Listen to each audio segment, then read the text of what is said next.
finna do for y'all right now is I'm finna show y'all how I make this garlic, lemon, pepper, honey chicken, honey, garlic, lemon, pepper, whatever. You get the drift. All right, so I'm seasoning my chicken. Of course, I done already washed my chicken off camera. I'm putting some Everglades seasoning on here right now. And to be honest with y'all, I really don't measure. So, you know, I can't, you know, tell y'all exactly how much I put on here right now. I know what I'm doing, so that's all that's important. That's all that matters. So what you saw me just sprinkle on there was a little bit of seasoning salt as well, a paprika. This right here is going to be lemon pepper. The lemon pepper is very important because it's going to give it that lemon kick that you're looking for. I sprinkle as so. And then what I also have is Weber. Y'all, for those of you who do not know, Weber is a really good line for seasonings. When I tell you that I'm always satisfied when I use any of Weber products, right now I'm finna sprinkle this roasted garlic and herb seasoning on here as well.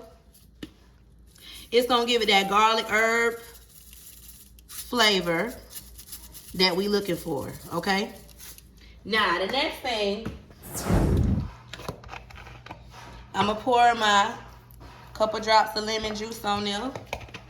Shout out to Remedy Dowdy. She got production on lock for her mama.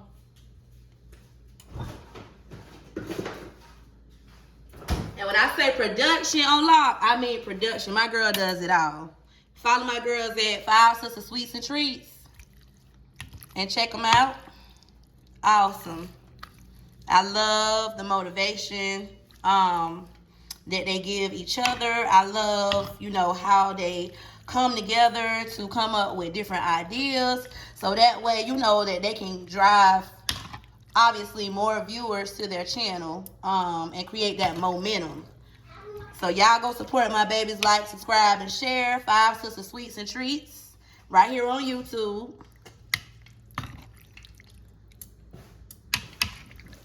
And it started out as like, you know, a baking, basically, you know, the concept or the gist of their channel was basically like baking sweets and treats. But obviously, just like with anything else, you know, once you start to elevate and become better at what it is that you're doing, they became more comfortable with being on the camera. And like I said, with Remedy being able to be productive and produce the videos and edit it and all of that, they have become more creative. So they're implementing their ideas. So now their channel is not just based on sweets and treats. But I think those of you that do support them, follow them, like, subscribe, and share, you won't be disappointed.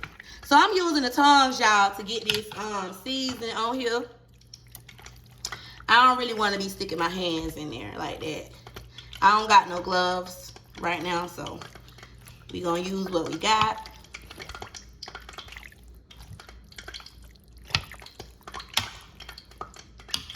And you don't want to put as much seasoning on this chicken as you probably normally would. And I'm gonna tell you why. Or you gonna see why later. How about that? I'd rather show you than to tell you. Actions speak louder than words. So as you can see, I got my boneless, skinless chicken thighs in here. And I'm using chicken thighs instead of chicken breast because of the bone marrow. So obviously it's gonna be a little bit more juicy as opposed to the chicken breast had I used those. So that's why we're using chicken thighs today, and they boneless and skinless. You can find these at any grocery store, supermarket near you. They should have them. I think I got these. Actually, these came from Walmart in particular. I usually don't like to buy meat from them, but I know they always have these as a family pack. Because I got about a good 15 to, I'm going to say a good 15. It might be a little bit more in here. So that's just a little FYI for anybody that may be interested in knowing what part of the chicken I use. Put them on both sides. I done flipped them over a few times. So I'm going to take them out of this pan.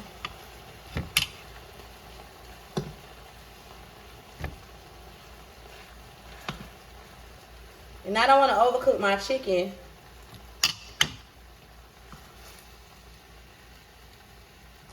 So I'm taking it out now.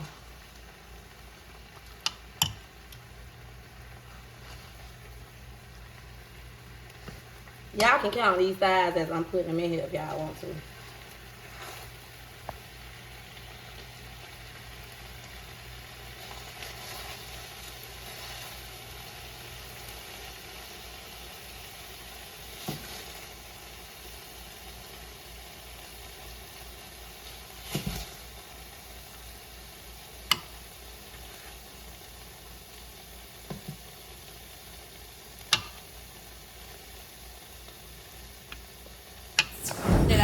That I put the chicken in, I'm gonna add some minced garlic.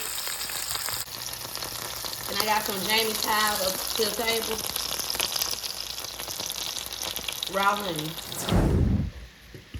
As you can see, the consistency of the honey with the seasonings that I started with originally. I dropped a little bit of lemon juice in there as well. I'm gonna let it simmer a little bit. And I'm also gonna drop, for color, a little bit of cattleman's,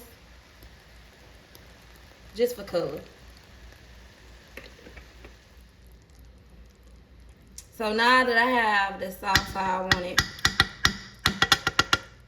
or the glaze rather, I'm gonna go back in with my chicken thighs.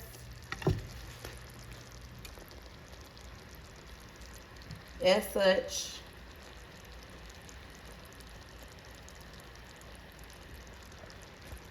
And see what I'm doing right now, y'all want to see, this is why I said that I did not want to overcook my chicken. Because see, the chicken still has to simmer in this glaze that I done made.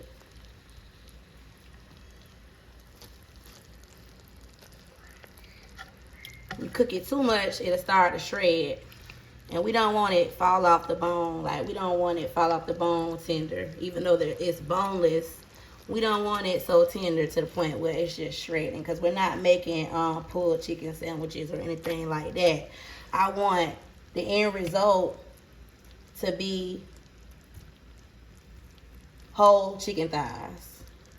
So I want to finish them as a whole, not shredded.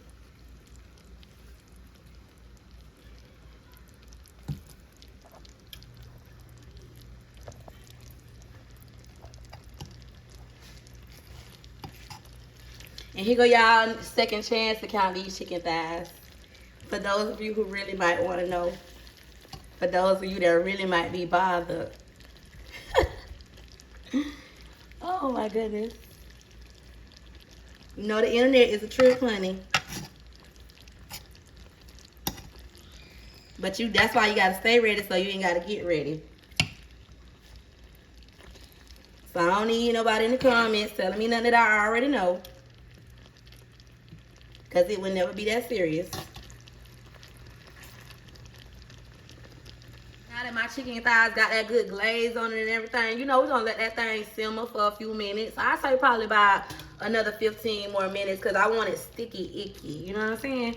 And those of you that know your way around the kitchen, you know when you buy a skillet, they do not come with lids, okay? So let me go ahead and this is the lesson for the day, right? So what I'm gonna use here, what I got is a pizza pan. I'm gonna take my pizza pan and sit it on top as such, and there go my lid for that big ass skillet.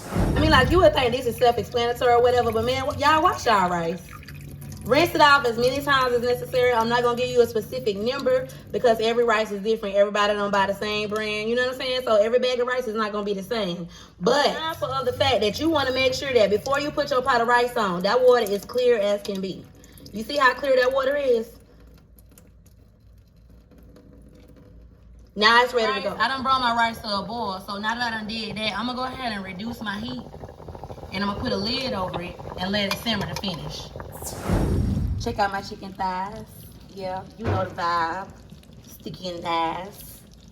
Sticky, icky. Like I said, I like it sticky, icky.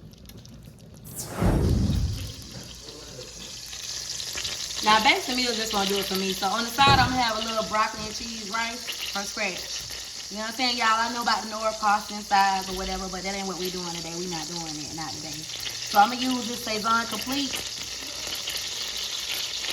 And what I got in this pan already is a stick of butter melting. Yes, it is salted butter. And I'm going to sprinkle in a little bit of garlic powder.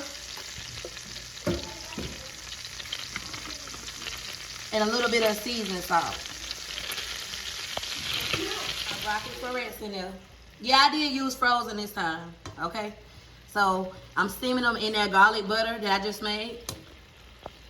You're supposed to trust the process. Cook that rice like I told you now. Okay, so I done seen the broccoli. So let me show you what I'm gonna do next. Now this is about 2 tablespoons of cream cheese. I'm gonna put a little bit of heavy whipping cream in there. As well as I'm gonna put some sharp cheddar. Go ahead and put some Parmesan cheese in there as well. Some grated Parmesan. To give my rice a better flavor. I feel like my cheese sauce is thick enough. So what I'm gonna do is I'm gonna take my rice that I already made and I'm gonna add it to the pot.